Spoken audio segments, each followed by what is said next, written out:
More than 2 months since the fire damaged the South Wichita church, the pastor is still looking for answers on how it happened. New at 6, Jai Brown talks with the pastor of Heart-Nu Start Ministries on how they're moving forward since that fire started.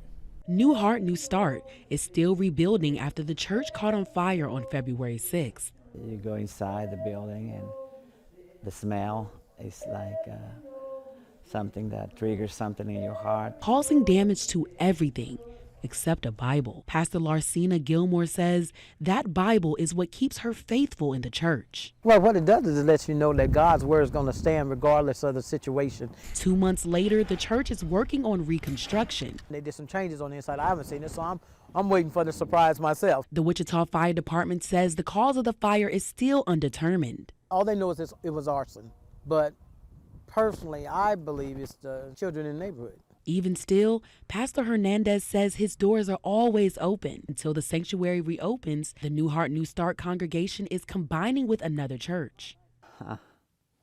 Excuse me.